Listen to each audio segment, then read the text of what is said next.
You're listening to the Travis Makes Money podcast presented by GoHighLevel.com. For a free 30-day trial of the best all-in-one digital marketing software tool on the planet, just go to GoHighLevel.com/Travis. What's going on, money makers? Welcome back to the Travis Makes Money podcast, where it's our mission to help you make more cash. Today on the show, we're going to be talking about self-storage facilities with my new friend, Bree Hartman. Bree is a self-storage investor, coach, and CEO of Storage House Group Acquisitions. In just 12 months, listen to this, she built a portfolio of 84,000 plus square feet of storage, unlocking massive cash flow from underperforming off-market deals. She's a former gym owner turned real estate entrepreneur. Bree traded burnout for a business that runs without her, working just 20 hours a week while raising her daughter, Kaya. Now she helps others break free from time for money traps through her self-storage school, giving investors the exact tools to find, fund, and acquire storage facilities for financial freedom. This is going to be a really great conversation. I'm super interested in this as a way to cash flow, but also acquire assets that will continue to cash flow for not just the next couple of years, but infinitely into the future. And it's something that I think is in a very growing niche space inside of the real estate industry. But before we jump into this conversation with Bree, if you're listening and you're wondering how I go about building relationships with amazing people on this show or on my other podcast, Travis Makes Friends, people like Shaquille O'Neal, Dane Cook, Rob Dyrdek, which you can find by searching Travis Makes Friends, whatever podcast app you're listening to. It's through the podcast. The podcast has been the number one network exploding tool that I could have ever, that I like. At the very beginning, I would have never known the people that would have given me the time of day that I can now call friends, that I can text at any second just because I have a podcast. And that's just one thing that a good show does for you. It can also help you create better content for social, build an audience, grow your personal brand, build better relationships with your audience. And then it'll even pay you sponsorship dollars to do all of that. My show pays me money every month to do all of these amazing activities. So if you're already running a 7, 8, or 9-figure business and you're looking to add a podcast into your lineup of activities, TravisChappell.com/coaching. I'm taking on 1 or 2 one-on-one coaching clients for a limited time. TravisChappell.com/coaching if you want to get your podcast out into the world. Now, without further ado, Bree Hartman, welcome to the show. Thanks so much for joining me. Oh, thanks so much. I love what you said right there. And I always talk about like relationship capital, right? Is the most important capital like in your life and in your business. And you just nailed it. So It it's so sure true. is. It's like meeting people and like being curious and just asking questions. Yep. So I had to say it right back at you. So thank you. I'm really excited to be here. Of course. I'm sure we'll pepper that throughout the conversation, but I want to get real nitty gritty from the start here, Bree. I just kind of alluded to it, but I want to hear it from your perspective as well. Tell me how you make money.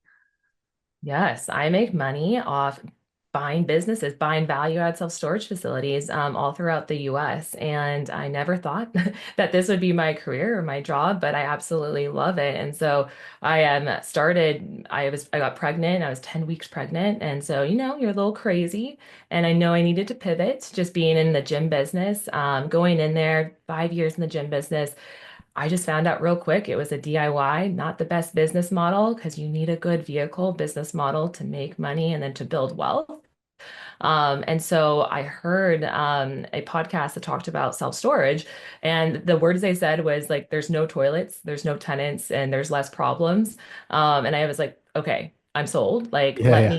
me go out there and like try to find a storage facility. But just to be kind of like backwards a little bit, I had one accidental rental. So that was like my precursor. I had one rental in California, which cash flowed like $800 a month. And I was like, this is amazing. Like, I want to buy 20 more homes.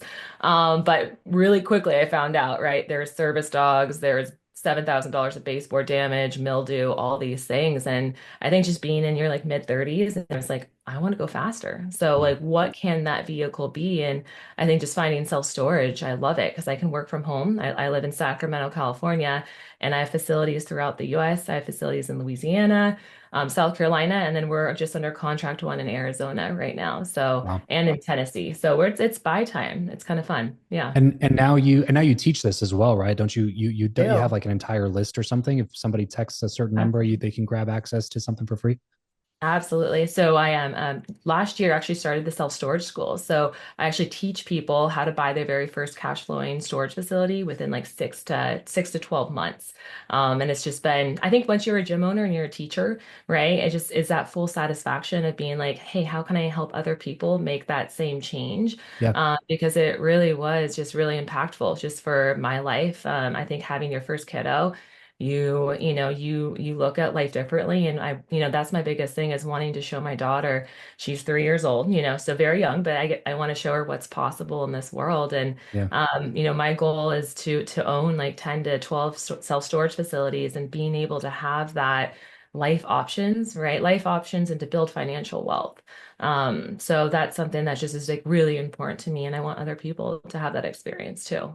And where can people go to download that Oh, cheat yes. sheet? So actually, yeah, if you go to if you actually text me the word storage and that like you found me on this podcast, just put your first and last name. I can actually text you a 10-page PDF that talks about what are the 10 steps to getting into self-storage, Perfect. as well as an analyzer too. So if you text storage to 916-579-7209, I will send that right out to you guys. Perfect. Absolutely. Yeah, I love that. I love breaking things down into simple steps because it sounds intimidating as hell. Is like, what are you talking about? Acquire self storage? Like I don't have enough money, or I'm a salaried employee. I've never owned a business before. This sounds intimidating. This sounds like it's really cost intensive or capital intensive or time intensive. And I don't know how to do that. So I love the idea of just like, let's break it down simple. Here's 10 steps to getting Yeah, your first one. absolutely. Also, can you speak to a couple of those potential brain blocks that people have? It's expensive to do this. I can't do it. I don't have any experience. I'm not a business owner. I'm not an entrepreneur. I don't have a bunch of cash sitting in a bank account. I can't do this. Hands down. Yeah, no, absolutely. So there's two things that I always hear all the time that are like, hey, they have a hard time finding what a good self-storage deal looks like a mom and pop facility, which I want to show you guys. And then number two is the mindset, I don't have enough money to buy a storage facility because people think they have to have $1 million, right, in the bank. So I want to like put this as like a myth is that you actually like I bought a storage facility that is about 100 units in Louisiana, and we bought it seller financing, which is a fancy word that just means that the mom and pop owner actually owned it outright. And so he was a pastor wanting to retire, no website. It had a cash box, which means people every month had to come in, drop off their cash in this cash box. There was no like marketing presence, no website, absolutely nothing, and it was full. So we actually purchased it directly. He gets to be the bank. So we only had to put $50,000 down. So 10% of a $500,000 facility. So $500,000, $50,000 down. And then what's so ironic about this is that I just bought a $400,000 house in California. And that $400,000 house maybe makes $300 a month if I'm lucky, if nothing breaks or toilets or anything like that. This storage facility cash flows. Like I'm talking not just gross, because a lot of gurus throw out this gross number. Yeah. It cash flows everything all said and done, $4,000 each month. Wow. And that's just one facility that's like small compared to a lot of the other facilities. And so And my, real quick, sorry yeah, to cut you off, Bree. That four oh thousand no. dollars a month, is that after you're paying the like debt service to the seller financing? Absolutely. So, like in commercial real estate or storage, you've got your gross, so your total, like your rents bring in. Then you have your expenses, such as like the business expenses, like landscaping, websites, and then you minus the debt, which is the debt stack, which is we actually pay the owner. And then after that, that is your, pure cash flow that you get Yeah. each month. Yeah, I wanted to So point that out because that's yeah, what's so cool about it is that if the business is cash flowing, if the storage facility is cash flowing, then the debt service can be covered with profits from the business that you're acquiring, which at $4,000 a month, your cash on cash is actually 100% year one because you only put 50K cash into it. yeah. So you're putting 50K cash into a property that's going to cash flow you your entire investment back within the first 12 months and then continue to cash flow beyond that point with profits that were already built into the business that you did absolutely nothing to achieve. Nothing. And that's what I love about this is that, and I'm going to kind of blow your guys' mind just as a perspective shift. And why I love self-storage is because you own the business and you're able to increase rents day one by doing absolutely nothing. Like Hmm. I didn't have to do a paint job. I didn't have to do any renovations. They were just under market rents by 25%. Wow. So day one, I come in there, obviously put a website in there, make things more automated, but day one, we're able to drive them 15%, and then 6 months later another 10%. Hmm. So what's exciting though is like after 3 years of being able to become a better business owner and have customers have more customer satisfaction because they're not having to go drop cash off into the inbox. You're able to increase the purchase price. So we're actually going to sell that facility after 3 years of holding it for $1.1 million at a 7.5 cap. Wow. So that's like 2xing, right? So not only are you having cash flow each month, you're also going to 2x. And what's beautiful about this situation is that you create a wealth snowball. So instead of, you'll pull that money out and then you're going to 1031 to go buy something bigger. And so now your net worth has increased as Yeah. well. So that you can make maybe a $10,000, cash flow facility and instead of. there's no shortage of buyers in the space is kind of the nice thing. It's like, yes, there's increased competition to find the deals and acquire them, but there's also no shortage of people to sell to once you improve the property and put it in a better position to be able to sell, right? Absolutely. And so I think the exit's important. I think just being an investor, you have to look at that, right? You have Yeah. to purchase it correctly. And then number two, you have to structure it correctly. And then number three, you need to operate it well, right? Yeah.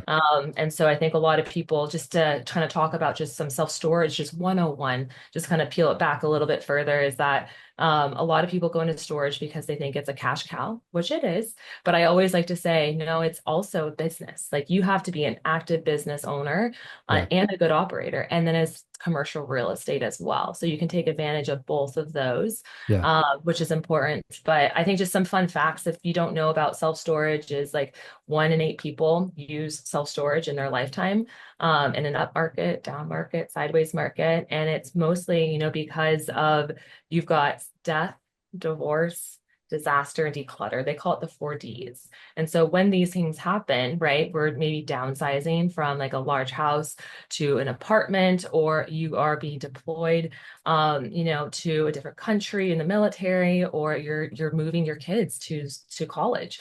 A lot of people use self-storage, or even sadly, like death. We've got, some people that, have family members that pass away and they don't know what to do with all their things before they sell the house. And so, like estate sales. And so they store it in self-storage. We have a library next door and a bank, and they actually rent 8 units from us. So it's a business to business too, and Wow. pharmaceutical reps. So just wanted to show you, I guess, Travis, have you ever rented a storage unit before? I'm just fascinated Uh, in you your know, lifetime. I actually don't think I have. Okay. Yeah, I was I like, you're would an be anomaly. I would be one of the not eight. I would be yeah, one of the seven rather than one of Yeah. the ones that have. Um my sister though constantly rents one. She lives in China. So she Yeah. whenever she goes over there to teach or whatever, like she has to do something with all of her stuff. So yeah, Okay. she's had a self-storage space for some time. And let me add to this. So, but what I love about storage is that it's a sticky business, right? So, what a lot of people do, it's a subscription-based business that every single month, right? There is no lease, it renews every single month. And so it's really hard for, like, say, your sister that gets maybe a rate increase, right? Like first time if someone buys it for 10%, right? So it raises maybe $100 for a 10 by 10, maybe $10.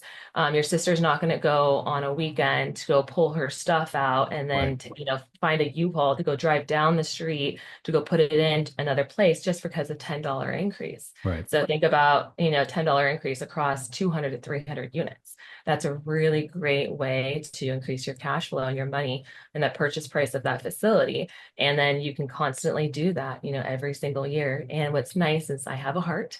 It's not your home. It's not, you're not kicking people out. It's their stuff and they love their stuff. Like we love Amazon. Like I buy things from Amazon all the time. Yeah. And so that's what I think is great. It's a sticky business. You can increase prices. And another big thing is that it's a non-man facilities. We own non-man facilities. There's no employees there. Hmm. We have a boots on the ground for 10 to 15 hours a week. She does lock audit. She is amazing. treats it like she was the owner.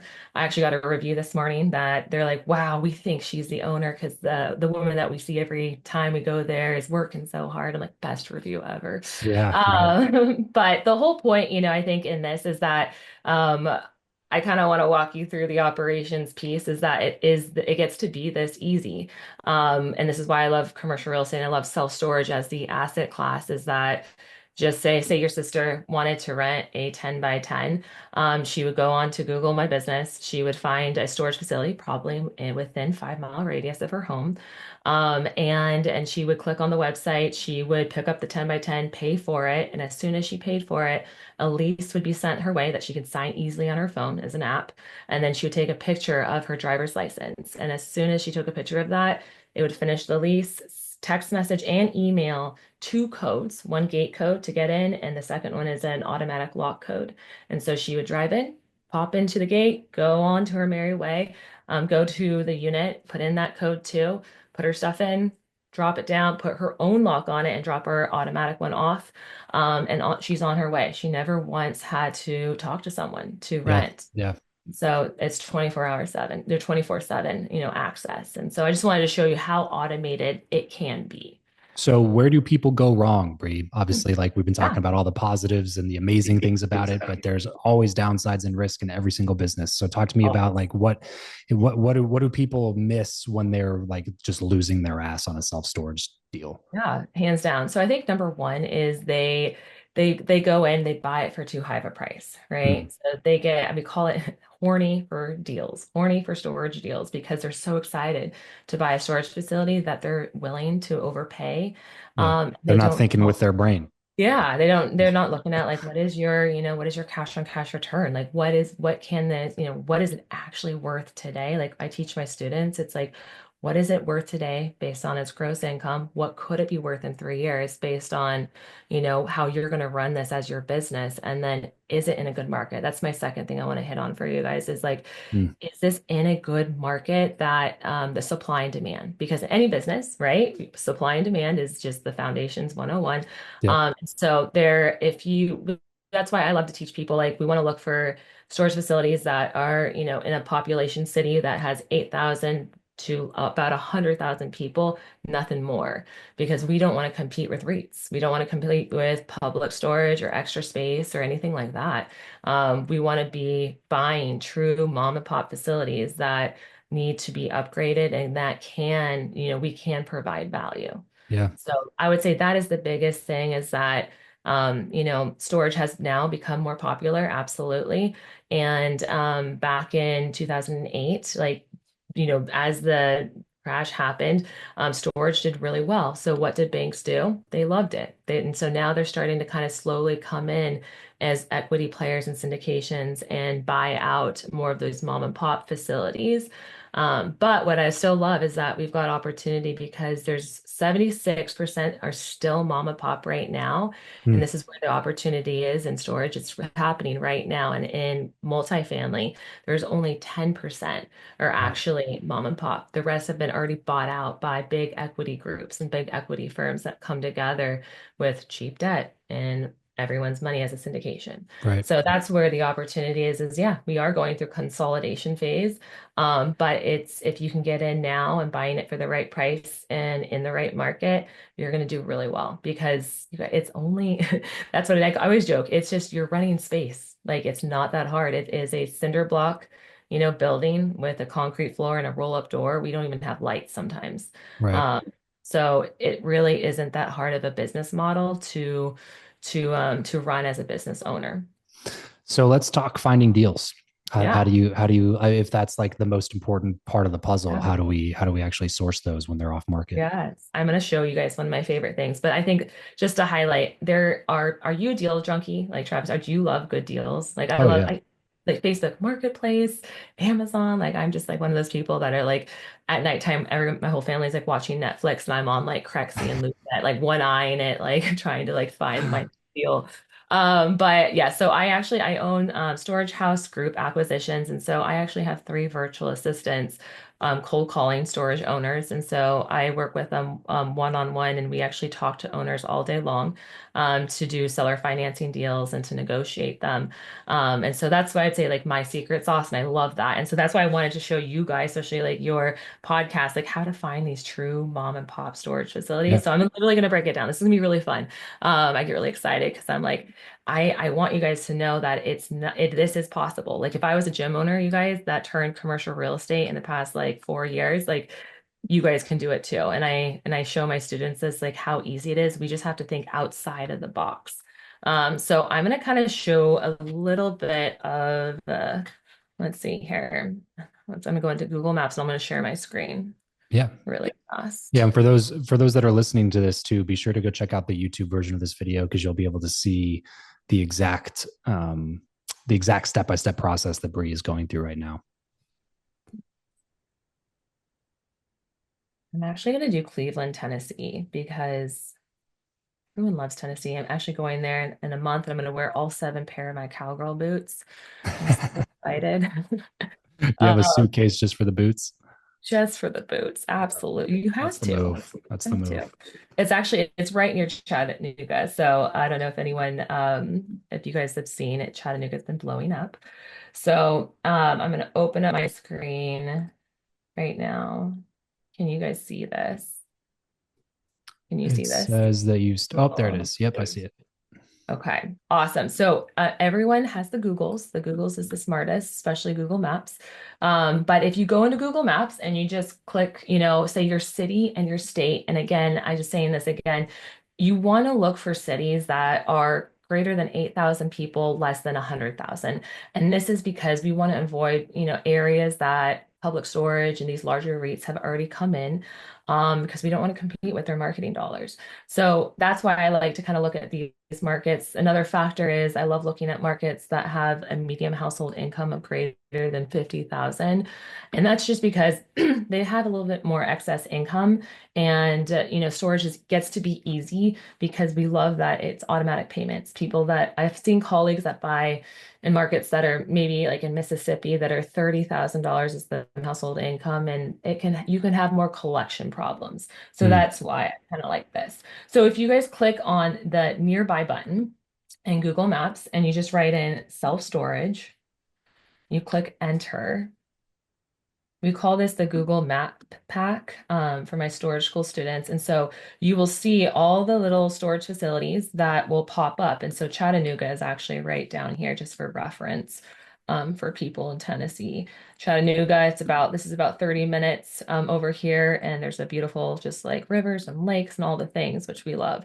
So I'm going to kind of walk you through. So how I like to do this is I like to look on the left-hand side column. So first thing we're going to look for is facilities that possibly don't have a website. So this is one of those larger indicators that this could be a mom and pop facility if they don't have a website, or we'll have to go in and look. But if they have a website and it's from like GoDaddy, or like those ones with the rotating E back in the day, like in like Yeah. the 1990s, um you'd be shocked. I don't know how people's businesses survived without with like going through COVID without a website, but I do know there's like, let's look down here. So there's a lot of good ones, and then we've got to find the one that has more of like a mom and pop.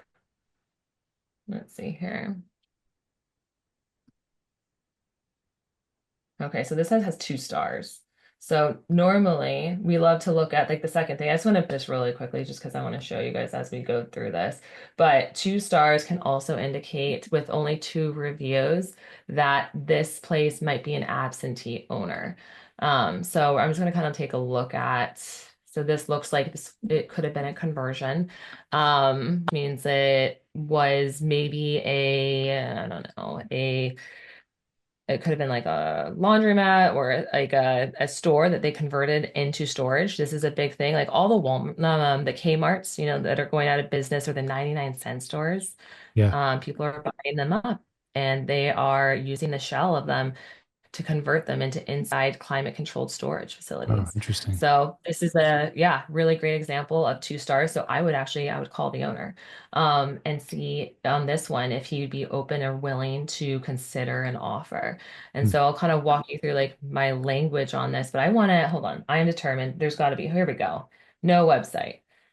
So no website. And like Cleveland, Tennessee. So, ooh, this is a good one. Look at this. Okay, so if you scroll in here, and this is right here on the highway, nice facility. Like, look at that. How Yeah. do you, crazy.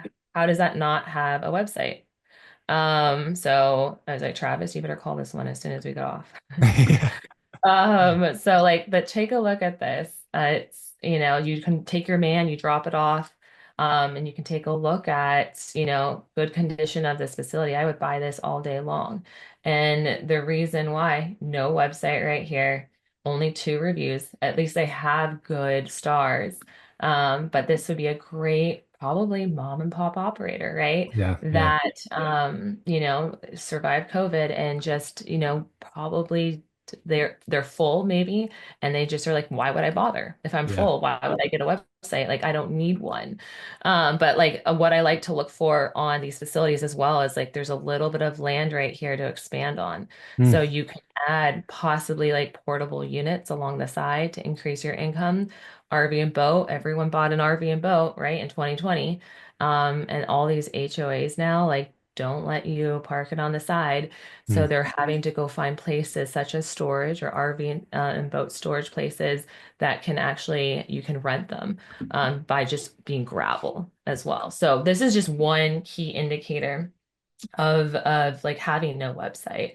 Yeah. So one, no website, bad reviews, anything less than four-star reviews, and then anything less than, I would say like 12 reviews total can indicate that that might be a mom and pop because they're not using SEO, right? They're not Hmm. using the marketing to its full advantage. And the reason why we want to buy mom and pop operators is because we don't want a nice facility. Like there's nothing to be added to it. We Yeah. want to buy true mom and pop ones that we can go in day one and increase the value. So here's one at 3.7 stars. Let's take one more look at it. And this is yeah, well, another conversion. See, this is great.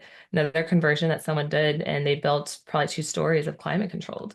Yeah. So this is just one way to kind of go about finding mom and pop. But I literally have my virtual assistants, and I tell and I tell my storage school students, go to towns that you like live maybe 30 minutes all the way to 3 hours is your radius because that is your competitive advantage and go into Google's, right? And put that city in that state and have it populate self-storage facilities and build your top 100 list Hmm. so that you can either call them, right, directly, or number two, you can go drive in and meet the owner Yeah. because most likely these cities are the owners are there sitting at their desk. And if you pop in, like the best thing is to build relationships. And what I do, and I tell my students is to just give them a call and say like, hey, Travis, I saw your facility at, ABC Georgetown, and I really liked, the brick building, and it looks like you guys did a great job. I just was curious, would you ever consider an offer, right, on your facility? And the key thing is, would you ever consider an offer? I'm not asking him to sell. I'm asking him Hmm. to take a look, right? And Hmm. offering him money and opportunity. And he's probably like, yeah, yeah, I'd love to take a look at an offer. Or he might say, hey, I'm not looking to sell. That's okay.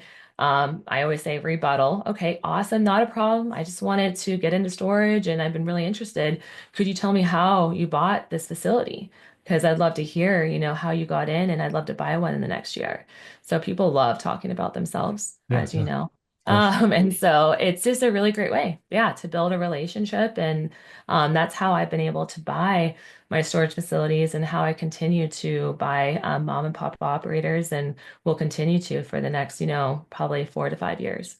On average, Bree, how many of these folks are you talking to?